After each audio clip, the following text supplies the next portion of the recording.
এবং আল্লাহর কসম করে বলছে আমরা মুসলমান হয়েও এখনো নিজেদের মায়ের সাথে জেনা করছি না। সাতটা বিয়ে জায়েজ না জায়েজ এটা নিয়ে আপনারা প্রশ্ন করেন, কারণ হচ্ছে ভাইরাল ইস্যু, মজা লাগে, উত্তর আপনিও জানেন, কিন্তু সুদ দিয়ে যে মায়ের সাথে জেনা করতেছেন এই প্রশ্ন করেন না কেন? হ্যাঁ, বিয়ে শাদী নিয়ে প্রশ্ন করেন, দিন কায়েম নিয়ে প্রশ্ন করেন না কেন? শীতের দিনে বিয়ে করতে মজা লাগে না লাগে এইসব আলোচনা হয়, আল্লাহর জমিনের দাওয়াত জিহাদ নিয়ে কথা বলেন না কেন? যুব সমাজকে কিভাবে আল্লাহর দিকে নিয়ে আসা যায়, একটা সূত্রে গেঁথে ফেলা যায়, বরেণ্য ওলামায়ে কেরামদেরকে কিভাবে একটা জামায়ার মধ্যে আনা যায়, একটা আমিরুল মুমিনিন নিয়ে আসা যায়, এইসব চিন্তা করেন না কেন? সারাদিন কি এইসব মাসলা মাসাইল শিখতে থাকবেন? সারা জীবন এগুলোই করতে থাকবেন? সময় নাই হাতে আমাদের। এই জায়গাগুলো কে পূরণ করবে? এই জায়গাগুলো তো খালি হয়ে যাচ্ছে দিন দিন, কে পূরণ করবে? অনলাইনে বসে বসে পোস্ট লেখা সহজ, সমালোচনা করা সহজ, একটা কমেন্ট করা সহজ, লাইক শেয়ার দেওয়া সহজ। এই চেয়ারগুলো আপনি এসে পূরণ করেন, আসেন। এই চেয়ারগুলো, উম্মার নেতৃত্ব প্রদানকারী জায়গাগুলো আপনারা পূরণ করেন, আসেন। পড়াশোনা করেন, সাহসী হন, সবরের পরিচয় দেন, মুজাহাদা করেন, প্রশিক্ষিত হন, হয়ে আসেন, কথা বলেন, জামায়া গড়ে তোলেন, উম্মাকে নেতৃত্ব দেন, আসেন। এই জায়গাগুলো কাদের জন্য ছেড়ে দিচ্ছেন আপনারা?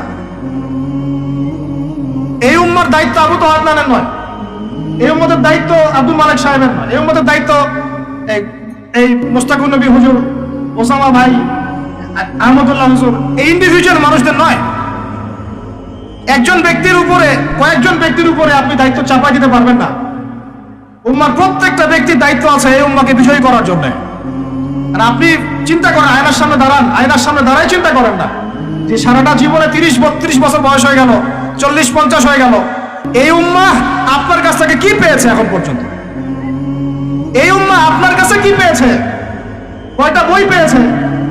কয়টা লেকচার পেয়েছে? কয়টা অ্যাসোসিয়েশন পেয়েছে? কয়টা ইকোনমিক প্রজেক্ট পেয়েছে? কয়টা জামায়া, কয়টা ইমারা, কয়টা দাওয়া, কয়টা মসজিদ, কয়টা মাদ্রাসা, কি পেয়েছে উম্মাহ আপনার কাছে? আমি আপনার কলবে আঘাত করতেই আসছি, আমার কথা আপনি আঘাত পাবেন আমি জানি। এই আঘাতটা আপনাকে আল্লাহর পথে নিয়ে আসবে ইনশাআল্লাহ। এই আঘাতটা ইনশাআল্লাহ আমাদের এই তরুণ ভাইদেরকে আল্লাহর পথে নিয়ে আসবে ইনশাআল্লাহ। সাহসী মানুষদের মতো বলেন ইনশাআল্লাহ। এই আওয়াজগুলা ইনশাআল্লাহ আমাদেরকে আল্লাহর পথে নিয়ে আসবে ইনশাআল্লাহ। প্রত্যেক ঘরে ঘরে একজন করে হাফেজ তৈরি করেন, প্রত্যেক ঘরে ঘরে একজন দিনদার মেয়েকে বিয়ে করেন, প্রত্যেক ঘরে ঘরে যে বাচ্চাগুলো হবে এই বাচ্চাগুলোকে ইসলামী শিক্ষায় শিক্ষিত করেন, প্রত্যেক ঘরে ঘরে অন্তত একটা করে আলেম তৈরি করেন। একটা আইয়ুবী দেন আমাদেরকে, একটা খালিদ বিন ওয়ালিদ দেন, একজন আপনি আমাকে ওমর ইবনে খাত্তাব দেন, একজন মুসআব বিন উমাইর দেন, একজন খুবাইব দেন, একজন মুসআব বিন উমাইর দেন। কাদের নাম বলবো? একজন তারেক বিন জিয়াদ দেন, একজন বিন কাসিম দেন। একটা সন্তান দেন আমাদের, একটা সন্তান মানুষ করেন। একটা 10টা-20টা বাচ্চা নিচ্ছি, একটাও মানুষ হয় না। আলেম পরিবারের সন্তান মুদিখানার দোকানে ব্যবসা করে কেন খাবেন আপনি? আপনার এই উম্মতের উপর দায়িত্ব আছে।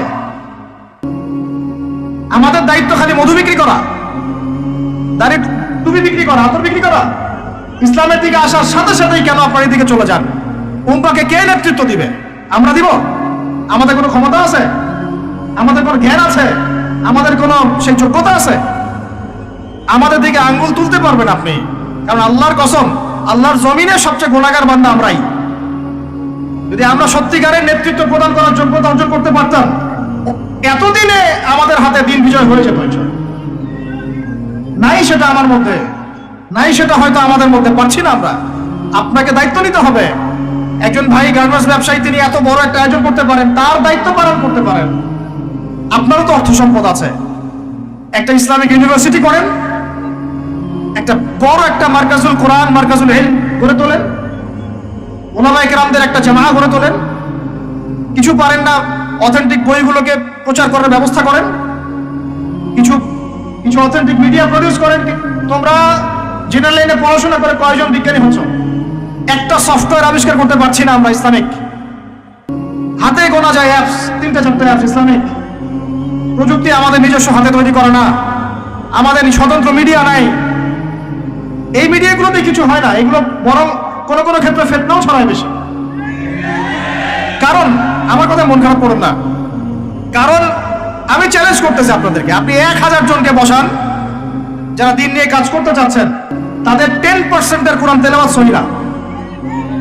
কোরআন তেলাওয়াত সহি না করে আপনাকে এত বড় দায়িত্ব নিতে কে বলল? আপনি তো বুঝবেন না যে কোনটার সাথে কোনটা দিতে হবে, কি বলা দরকার, কি প্রচার করা দরকার, কি করা যাবে না। বাংলাদেশে আলেমে আলেমে দ্বন্দ্ব লাগানোর জন্য অনেক সময় মিডিয়া দায়ী হয়ে গেছে। কেন এরকম সামনে দিতে গেলেন?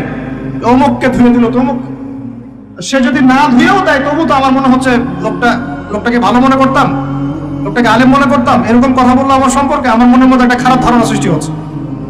কেন আপনি সামনে দিতে গেলেন? ওর যখন চোখে পড়বে সে আবার কাউন্টার দিবে, কারণ আমরা তো মন থেকে পবিত্র না, মনের মধ্যে হিংসা দিয়ে ভর্তি। আমি ঘুরেছি, প্রত্যেক মহলে ঘুরেছি, আমরা এখন পর্যন্ত নফসের তাজকিয়া অর্জন করতে পারি নাই। মনে আমাদের যে পরিমাণ হিংসা বিদ্বেষ, এই হিংসা বিদ্বেষ নিয়ে কবরে গেলে আল্লাহ পাকের একটা আযাব মানিতে পারবে না। আল্লাহ মাফ করুক আমাদেরকে। হিংসা নিয়ে যদি মানুষ পরকালে যায়, নেক আমলগুলো আগুনের মতো খেয়ে ফেলবে, নবী সাল্লাল্লাহু আলাইহি ওয়াসাল্লাম বলেছেন। আমরা এটাকে ফরজ করে নিয়েছি নিজেদের মধ্যে। ভাই, আপনারও তো যোগ্যতা আছে, আপনারও তো কিছু করার আছে। একটা অ্যাপস আবিষ্কার করেন, একটা বই লিখেন, একটা মাদ্রাসা করেন, একটা মসজিদ করেন, একটা ইসলামিক ইউনিভার্সিটি করে তোলেন, স্বতন্ত্র ইসলামিক মিডিয়া করে তোলেন। সবচেয়ে বড় কথা, কাজ যেগুলো হয় সেগুলো বিক্ষিপ্ত হয়ে যায়। এগুলো কোনো একটা সূত্রে গাঁথা না। এখানে একটা মাহফিল, ওখানে একটা, ওখানে একটা, ওখানে একটা, এখানে একটা মাদ্রাসা, ওখানে একটা, ওখানে একটা, এখানে একটা। 4 জন 4 ভাবে চিন্তা করেন, 4 জন 4 ভাবে চলেন। এখানে একটা সংগঠন ইসলামিক, ওখানে একটা, এখানে আর একটা, ওখানে একটা। একটা ওয়ান উম্মাহ জামাআ নাই বাংলাদেশ। তো আপনারা বলেন না আমাকে, এই উম্মাহকে কিভাবে আমরা বিজয় নিয়ে যাব? আমাকে আপনারা বলেন, ছোটখাটো প্রশ্ন করা বাদ দিয়ে আপনারা আমাকে উত্তর দেন, কিভাবে আপনি এই দুনিয়াতে আল্লাহ পাকের দ্বীন ইসলাম কায়েম করবেন? পথ পদ্ধতি কি আপনার কাছে? কি পথ পদ্ধতি, কিভাবে শুরু করবেন? তারপরে কি, তারপর কি, তারপর কি, তারপর কি? গন্তব্য কোথায়? কারণ আমি বলি আপনাদেরকে, গন্তব্য কোথায়? আমাদের গন্তব্য জেরুজালেম। গন্তব্য কোথায়?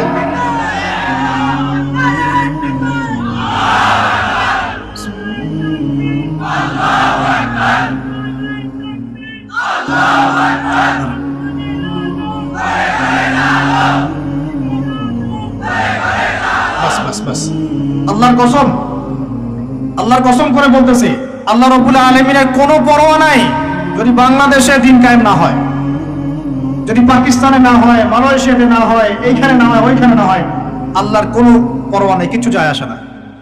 কারণ আখিরুজ জামান স্টাডি করলে আপনি পাবেন যে অবশ্যই অবশ্যই নবী ঈসা ইবনে মারইয়াম এই পৃথিবীতে আবার আসছেন ইনশাআল্লাহ, এবং তিনি আসার আগেই মুসলিমদের মধ্যে একজন ত্রাণকর্তা আসবেন। তার নাম মুহাম্মদ। তার নাম কি? মুহাম্মদ। বাবার নামও আব্দুল্লাহ, মায়ের নামও আমিনা। মিল থাকবে বংশের। উঁচু নাক, চওড়া কপাল, নবী সাল্লাল্লাহু আলাইহি ওয়াসাল্লামের চেহারার সাথে সাদৃশ্য থাকবে। মুসলমানদেরকে নেতৃত্ব দিবেন ইনশাআল্লাহ তাআলা। আমি বলছিলাম আল্লাহ পাকের কোনো পরোয়া নাই, কারণ এই হাদিসগুলো স্টাডি করলে আপনি দেখবেন জেরুজালেম মুসলমানদের হাতে আসতে যাচ্ছে ইনশাআল্লাহ। ওইখানে ঈসা আলাইহিস সালাম 40 বছর ইসলামের খেলাফত কায়েম করবেন ইনশাআল্লাহ। খেলাফত নাই, ইসলামের প্রতিষ্ঠার কথা আপনি ভুলে যান। খেলাফত ছাড়া ইসলামী প্রতিষ্ঠার কথা ভুলে যান। ঈসা আলাইহিস সালাম এসে ইহুদিদের সাথে কোনো সন্ধি করবেন না। ইউনাইটেড নেশনসে গিয়ে বলবেন না যে আমাকে একটা স্বাধীন ফিলিস্তিন রাষ্ট্র প্রতিষ্ঠার অনুমোদন দেন, তিনি এই কথা বলবেন না।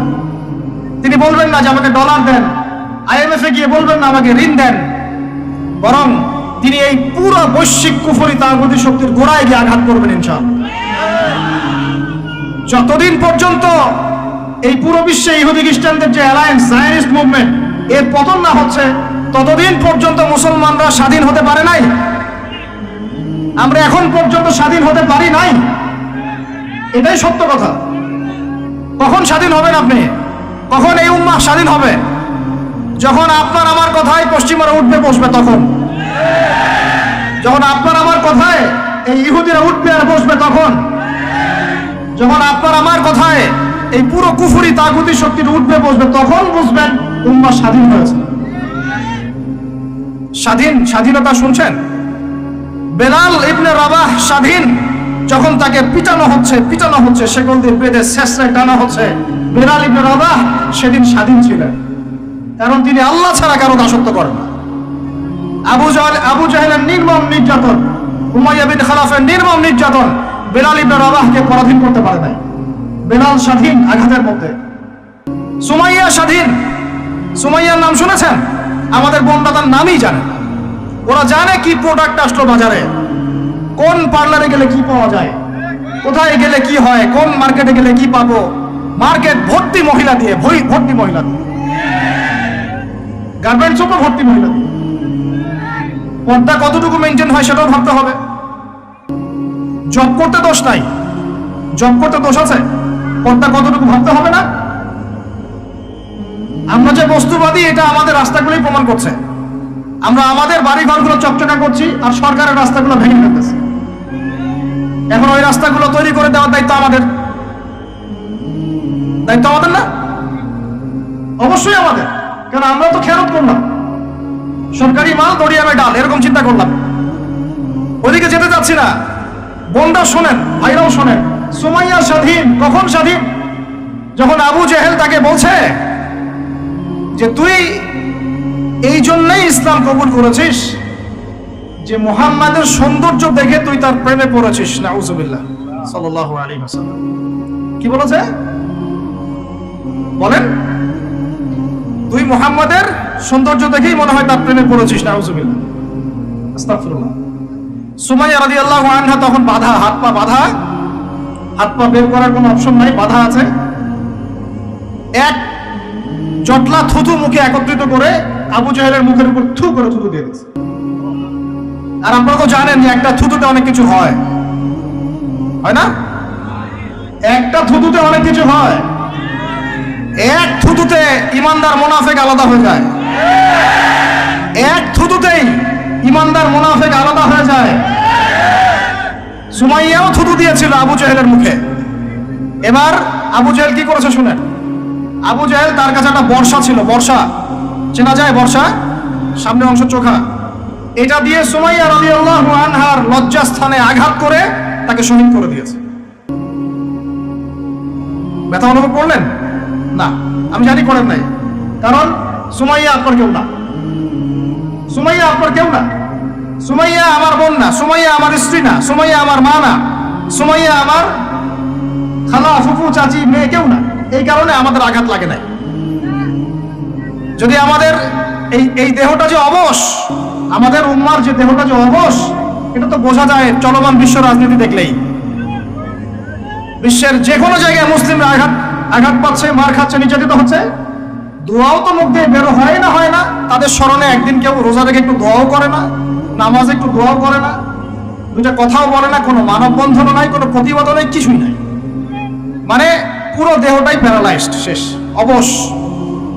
অবশ অনুভূতি। আর প্রত্যেকটা বর্ডার এক একটা অনিকেট প্রান্তর, যেখানে অনুভূতিগুলোর ব্যবচ্ছেদ করা হয়েছে, ফিলিংস গুলোকে ব্যবচ্ছেদ করে ফেলে দেওয়া হয়েছে, ফিলিংস নাই। সুমাইয়ার কথা শুনে আমাদের লাগলো না, কারণ সুমাইয়া আমার মেয়ে না, আমার মেয়ে আয়েশা তো আর না, আমার মেয়ে মারিয়াম তো আর না, আমার ছেলে ওমর উসমান তো আর না। সুমাইয়া তখন স্বাধীন, যখন তাকে বর্ষায় শহীদ করা হলো, সে স্বাধীন, জান্নাতে চলে গেল। জুনাইব একজন সাহাবী ছিলেন, ছোটখাটো মানুষ, ইসলাম কবুল করে আসছেন। খায়বার যুদ্ধের দিন নবী সাল্লাল্লাহু আলাইহি ওয়াসাল্লাম তার হাতে তাকে তলোয়ার দিয়েছেন এবং তাকে যুদ্ধে মানে অগ্রগামী যে সৈনিকরা থাকে প্রথম কাতারের দিকে, সেখানে থাকার মানে চান্স দিয়েছেন। তাকে মানুষ বিয়ে করতে চাইতো না, কারণ তার চেহারা সুরত খুব একটা ভালো লাগে না, বংশ নিচু, মানুষের একটা থাকে না প্রেস্টিজ ইস্যু। তার মনে কষ্ট। নবী সাল্লাল্লাহু আলাইহি ওয়াসাল্লাম একদিন প্রস্তাব পাঠালেন, তাকে চিঠি দিয়ে, যে তুমি এই চিঠিটা নিয়ে অমুক গোত্রে যাও, গিয়ে বলো যে আমি বলেছি তোমাকে যেন মেয়ে দেয়। তখন তারপরেও মেয়ে দিতে যাচ্ছে না, কিন্তু সেই মেয়ে শুনেছে যে আল্লাহর নবী সুপারিশ করেছে, আমার যৌবনের উপর ধিক্কার যদি আমি এই সুপারিশ না রাখি। তিনি বললেন জুলাইবিস যেমনই হোক চেহারা, আমি তাকে বিয়ে করতে রাজি আছি। তিনি বিয়ে করলেন, সংসার হলো, শুরু হলো। এই সাহাবী খায়বার যুদ্ধে শহীদ হলেন। নবী সাল্লাল্লাহু আলাইহি ওয়াসাল্লাম তার চারপাশে দেখলেন, তার চারপাশে 12 জন ইহুদির লাশ পড়ে আছে। কয়জন?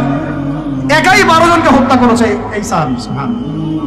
আল্লাহর নবী তাকে নিজের হাতে কোলে নিয়েছেন। কোলে মানে তার দেহটা এরকম ছিল, আর খুব লম্বা চওড়া না, নিজের হাতে কোলে নেওয়ার মতো নিয়ে নিজ হাতে তিনি তাকে দাফন করলেন। আর বললেন যে আমার এই সাহাবীর জন্য হুরে নেইনরা তাদের দরজা খুলে দিয়েছে। এখন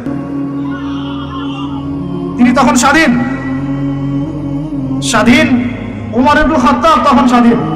কখন স্বাধীন? ওমর রাদিয়াল্লাহু আনহু যে কোরআন খুলে সূরা তাহা পড়ছেন, তাহা পড়তে পড়তে তার ভিতরে ফিলিংস চলে আসলো যে না, এটা আল্লাহর পক্ষ থেকে আসছে।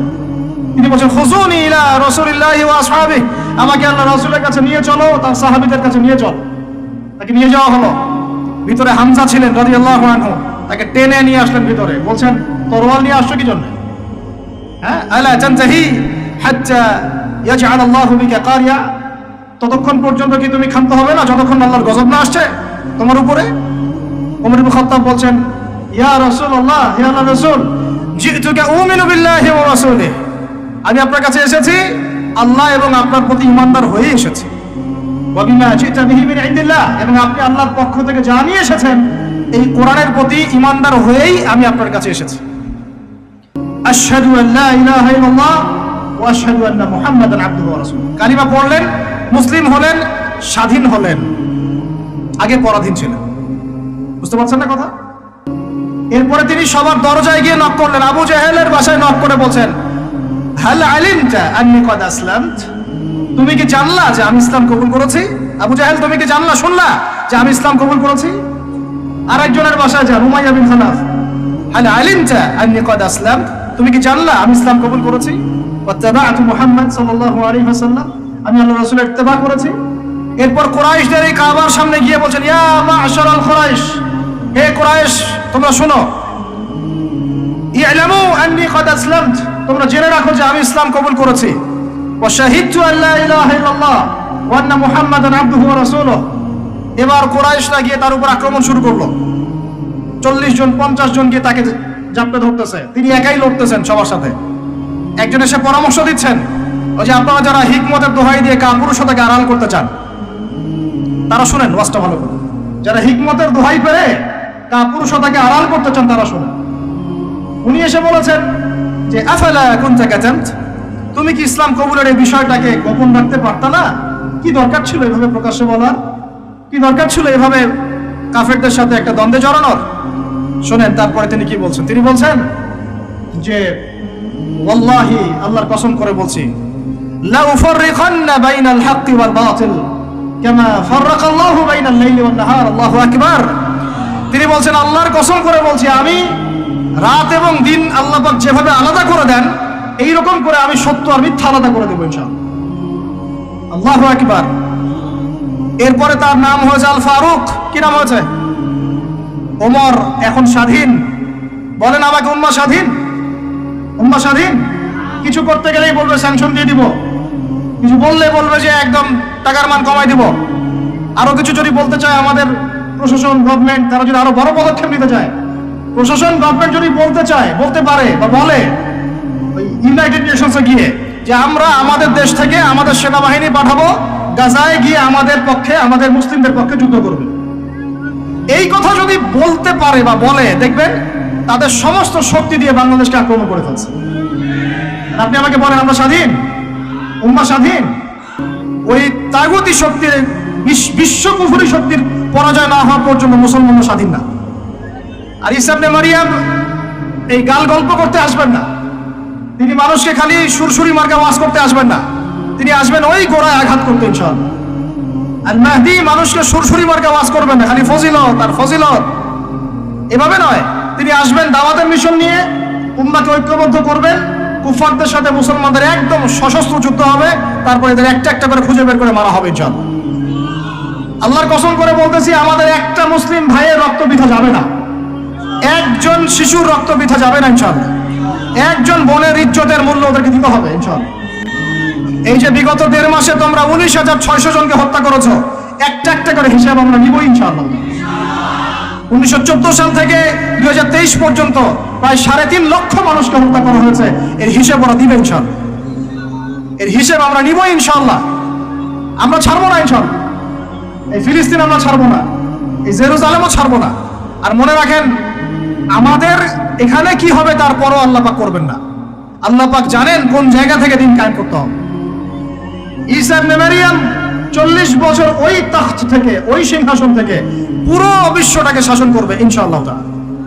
আপনারা আঞ্চলিক রাজনীতি নিয়ে পড়ে আছেন, থাকেন। আমি বিশ্ব রাজনীতি নিয়ে কথা বলছি। আঞ্চলিক পলিটিক্স নিয়ে আমার কোনো আগ্রহ নাই, কারণ আমি জানি এই পুরো সাবকন্টিনেন্ট শাসন করবে ঈসা আলাইহিস সালাম। যদি আমরা তার পক্ষের লোক হয়ে যাই, তাহলে আমরা ইজ্জত সম্মান পাবো ইনশাআল্লাহ। আর যদি আমরা তার বিপক্ষে চলে যাই, দেখবেন জিল্লতি আর জিল্লতি নেমে আসবে। আল্লাহ মাফ করুন। এখন শুনেন, ইবনুল খাত্তাব স্বাধীন এইখানে হামজা রাদিয়াল্লাহু আনহু স্বীকার করে আসছেন। যুবক ভাই, আপনি শুনেন, এই যে ওমরের কথা বললাম, এরকম একটা ছেলে আমাকে দিতে পারবেন ঘর থেকে, প্রত্যেকটা ঘর থেকে? পারবেন? সাহস আছে খালি বলবে যে আমি রাত দিন যেমন আল্লাহ আলাদা করে দেন, আমি সত্য মিথ্যা আলাদা করে দেবো ইনশাআল্লাহ। পারবে? তোমরা টিকটক চালাচ্ছ, পাবজি খেলতেছো, ফ্রি ফায়ার খেলতেছো, মেয়ে নিয়ে পড়ে আসো। তোমরা কিভাবে উম্মাকে নেতৃত্ব দিবা? নামাজ পড়তেছো না, সাপ্তাহিক সওম তো রাখো না মনে হয়, আল্লাহ ভালো জানেন। দান সদকা কতটুকু করো আল্লাহ ভালো জানেন। কুরআন তেলাওয়াত করতে শিখতেছো না, কোনো আলেমের সহবতে যাও না। ইউটিউব, অনলাইন, ফেসবুক, ব্যাস, that's all. YouTube, online, Facebook হচ্ছে একটা ফিতনার জগৎ। আপনি বলতে পারেন যে আমার লেকচারও তো যায়, অনেক বড় বড় আলেমদের লেকচারও যায়। সব মেনে নিয়েই বলছি এটা ফিতনার জগৎ। সব মেনে নিলাম, আপনার কথা মেনে নিয়েই বলতেছি ফিতনার জগৎ। কারণ এর কন্ট্রোলও কুফর শক্তির হাতে, এর কন্ট্রোলও তাগুতি শক্তির হাতে। আপনি এটা নিয়ন্ত্রণ করেন না, এই প্রযুক্তি আপনি তৈরি করেন নাই। আমরা আলাদা করে কোনো মুসলিম কমিউনিটি, সোসাইটিও বিল্ড আপ করতে পারিনি অনলাইনে, পেরেছি? আমাদের কোনো স্বতন্ত্র সামাজিক যোগাযোগ মাধ্যম আছে? বলেন। ওমর ইবনে খাত্তাবের মতো একজন স্বাধীন মানুষ দেন। হামজা রাদিয়াল্লাহু আনহু স্বাধীন কখন? আবু জাহেল আল্লাহর নবীকে একটা আঘাত করেছে, বলেন নাউজুবিল্লাহ, সাল্লাল্লাহু আলাইহি ওয়াসাল্লাম। আপনারা তো জানেন তার পিঠের মধ্যে উটের নাড়ি ভুঁড়ি দেওয়া হয়েছে, চাপানো হয়েছে। তো এই দৃশ্য একজন দাসী দেখেছে। হামজা রাদিয়াল্লাহু আনহু স্বীকার করে আসছেন, তাকে বলছে তোমার ভাতিজাকে এইরকম আঘাত করেছে আবু জাহেল। আবু জাহেলের নাম কিন্তু আবু জাহেল না, আবু জাহেলের নাম আবুল হাকাম। সেও কিন্তু আল্লাহকে বিশ্বাস করত। আপনারা মনে করবেন না যে সে একদম ইহুদি ছিল বা খ্রিস্টান ছিল, এমন না। সে আল্লাহকে বিশ্বাস করত, কিন্তু আল্লাহ পাকের বিধান মানত না। এখন হামজা রাদিয়াল্লাহু আনহু বলছেন, ওয়া ফাআলা যালিক, সে কি সত্যিই কাজ করেছে? হ্যাঁ, সত্যিই কাজ করেছে। আচ্ছা চলো দেখাও আবু জাহেল কোথায় আছে। তিনি ঘোড়া ছুটায় গেলেন কাবা ঘরের সামনে, গিয়ে বললেন যে তুমি আমার ভাতিজাকে গালি দিয়েছ, তুমি আমার ভাতিজাকে আঘাত করেছ, জেনে রাখো আমি আজকে থেকে আমার ভাতিজার দিনের উপর আছি। এই কথা বলার সাথে সাথে তার উপর আক্রমণের চেষ্টা করা হচ্ছিল। তিনি নিজে একটা ঘুষি দিয়ে আবু জাহেলের একটা দাঁত ফেলে দিলেন। আর দাঁত যে পড়ে গেছে কিনা সিরাতের কিতাবে এত স্পষ্ট নাই, কিন্তু আঘাত একটা ঘুষি দিয়েছেন এটা স্পষ্ট। ঘুষি দিয়ে বলছেন রুদ্দাহা ইন ইসতাতা'তা, রুদ্দাহা ইন ইসতাতা'তা, যদি সাধ্য থাকে এই ঘুষিটা আমাকে ফেরত দিয়ে দেখাও। সাধ্য থাকলে আমাকে আরেকটা আঘাত করে দেখা। আকুলু মা ইয়াকুল, আমি তাই বলি যা আমার ভাতিজা বলে। শাহিদতু আল্লা ইলাহা ইল্লাল্লাহ ওয়া আন্না মুহাম্মাদান আবদুহু ওয়া রাসূলুহু, আমি সাক্ষ্য দিচ্ছি বা দিলাম আল্লাহ ছাড়া কোনো ইলাহ নাই, মুহাম্মদ আমার ভাতিজা আল্লাহর রাসূল। তোর সাধ্য থাকলে আমাকে ঠেকা। এরকম জেনারেশন দিতে পারবেন? আপনার ছেলেটা কি এরকম? আপনার ভাইরা কি এরকম? এই আমাদের মায়েরা তাদের সন্তান কি এরকম? যে মেয়েদেরকে ঘরে নিয়ে আসছেন, এই মেয়েগুলোও কি সুমাইয়ার মতো? উম্মে আমারা একজন নারী সাহাবী, উম্মে আমারা উহুদের যুদ্ধে চতুর্দিক থেকে আল্লাহর নবীকে আক্রমণ করা হচ্ছে, তিনি একাই তীর ছুটছেন। মহিলা সাহাবী, নারী সাহাবী। আমাদের নারী মেহেদি দেয় বসে বসে, তাও বয়ফ্রেন্ডের জন্য। আমাদের নারীরা ঘরে বসে বসে মেহেদি দেয়, পার্লারে যায় বয়ফ্রেন্ডের জন্য। আর উম্মে আমারা রাদিয়াল্লাহু আনহা, তাদের মতো সাহাবীরা জীবন দেন রাসূলের জন্য। স্বাধীনতা এই যে তারা স্বাধীন, আল্লাহর দাসত্বের অধীনে তারা কাউকে পরোয়া করতেন না। তখন উম্মাহ ছিল স্বাধীন। আর কি, আর কার কয়জনের কথা বলবো আপনাদেরকে? মুসআব বিন উমাইর, বিখ্যাত সাহাবী, তরুণ সাহাবী, দায়ী মানুষ, এত দামি পারফিউম ইউজ করতেন, এটা এখনকার লাখ টাকা কোটি টাকার দাম হবে। বিত্তশালী পরিবারের, এই যে বিত্তশালী পরিবারের সন্তানরা শোনেন, আপনারা তো বাইক দাবড়ায় বেড়ান, গাড়ি ড্রাইভ করে বেড়ান, মাঝখানে অ্যাক্সিডেন্ট করে দেন, কেসও খান না, তার বাপের টাকা আছে পার পেয়ে যান, ইয়াবা খান, তারপরে গিয়ে মেয়ে নিয়ে ফুর্তি করেন, জেনা নিত্য নৈমিত্তিক ব্যাপার। একটা মেয়েকে পিছনে উঠান, 7 দিন ঘোরেন, আবার চেঞ্জ করেন, 7 দিন পর আরেকটা নেন। মুসআব বিন উমাইরও ধনীর সন্তান ছিলেন, ধনীর দুলাল। যখন ইসলাম এসেছে, কুরআন এসেছে, শুনেছেন তিনি ইসলাম কবুল করেছেন। মা সম্পত্তি থেকে বঞ্চিত করেছে, তাকে চাটাইয়ের মধ্যে জড়িয়ে নিচে আগুন দেওয়া হতো, ধোঁয়া দেওয়া হতো, আযাব দেওয়া হতো পারিবারিক ভাবে। তিনি যখন নবীর কাছে আসলেন, নবী তাকে বললেন, তুমি মদিনায় যাও। কোথায়? মদিনায় গিয়ে দাওয়াতি কাজ করো। মদিনায় দাওয়াতি কাজ করতে লাগলেন। তার একক দাওয়াতে মদিনার 75টা পরিবার ইসলাম কবুল করেছে। এই যে মদিনায় যে ইসলামের আপনি জয় জয়কার দেখছেন, এটা মুসআব বিন উমাইর রাদিয়াল্লাহু আনহু দাওয়াতের একটা ফসল, আল্লাহ রাসূলের দোয়া। কয়টা পরিবার? এই 75 পরিবার এসে বায়াত করলেন নবীর কাছে। তারপরে নবী হিজরত করলেন মদিনায়। এমনি এমনি হয়নি, এটা প্রেক্ষাপট। ওই মুসআব বিন উমাইর রাদিয়াল্লাহু আনহু উহুদের যুদ্ধে শহীদ হচ্ছেন, তার গায়ে তখন 50টার বেশি তরবারের আঘাত আছে। কয়টা বেশি? তার মাকবারা ওখানেই আছে, দেখে আসেন। তিনি স্বাধীন। ওই ময়দানে যারা সেদিন ছিলেন, ওই শনিবার সকাল 10টা থেকে, ওটা তো শাওয়াল মাসের, তাই না? শাওয়াল না, রমজানের পরে শাওয়াল মাসে যুদ্ধ হয়েছে। শাওয়াল মাসের 10 তারিখ, মেবি 10 তারিখ 9 তারিখ, সিরাত কারা পড়েছেন, 9 বা 10 সকালবেলা যুদ্ধ হচ্ছে। ওই সময়ে পৃথিবীতে যারা ওই সময় যুদ্ধ করছে মুসলমানদের পক্ষে, আল্লাহর জমিনের মধ্যে সবচেয়ে শ্রেষ্ঠ মানুষ তারা, সবচেয়ে শ্রেষ্ঠ জীবন, শ্রেষ্ঠ মৌত। ওখানে তারা উঠবেন, তখন তাদের গা থেকে মেশকাম্বরের ঘ্রাণ ছুটতে থাকবে। মারেফত থাকলে আপনিও পাবেন, অন্তরের মধ্যে কলুষতা থাকলে আপনি পাবেন না, তো স্বাভাবিক। এখন মুসআব বিন উমাইর কি পরাধীন না স্বাধীন? বলেন, তিনি কি পরাধীন না স্বাধীন? স্বাধীন মুসআব বিন উমাইর। আরেকজনের কথা শুনেন, বলতে থাকলে আপনাদের সারা রাত ফজর হয়ে যাবে। জাফর ইবনে আবি তালেব নাম শুনেছেন? জাফর ইবনে আবি তালেব শুনেন, এটা শুনেন। অনেকে অনেক দলিল দেয়, এই দলিলগুলো শুনেন, এগুলো শুনেন। ইহুদিদের 3টা গোত্র ছিল মদিনায়। কয়টা ভাই? একটা বনু কুরাইজা, বনু কাইনুকা, বনু নাজির। বনু কুরাইজা, বনু কাইনুকা, বনু নাজির, এই 3টা গোত্রের সাথে আমাদের চুক্তি ছিল। আমরা একটা সনদের মধ্যে ছিলাম। গাদ্দার এরা সনদ ভঙ্গ করলো, ঠিক যেমন করে তারা এখন প্যালেস্টাইনে আক্রমণ করছে, এইভাবে সনদ ভঙ্গ করলে। বনু কাইনুকার বাজারে আমাদের এক মহিলা সাহাবী, তিনি বোন গিয়েছেন হাজতে, সোনার দোকানে। ইহুদি তাকে বলছে নিকাব খোলো, সে নিকাব খুলবে না। ইহুদি দুষ্ট, ষড়যন্ত্র করে তার কাপড়ের একটা অংশ রশি দিয়ে গিট বেঁধে দিয়েছে। আমাদের তিনি উঠতে গিয়েছেন, সদর একটু খুলে গেছে, নাউজুবিল্লাহ। চিৎকার করে উঠেছেন। পাশে ছিলেন এক আমাদের আনসারী সাহাবী, আওয়াজ শুনেছেন। সেই আওয়াজ শুনে এক মুহূর্ত দেরি করেন নাই, মদিনায় ফিরে এসে নবীর কাছে পারমিশনও চান নাই। বুঝেন, দলিল বুঝেন। তিনি এক মুহূর্ত দেরিও করেন নাই, মদিনায় ফিরে গিয়ে নবীর কাছে পারমিশনও নেন নাই। তার কাছে একটা খোলা তরোয়াল ছিল, বের করেছেন, ইহুদির গর্দানে একটা কোপ দিয়ে গর্দান নামাই দিয়েছেন। সাহসীদের মতো বলেন আল্লাহু আকবার।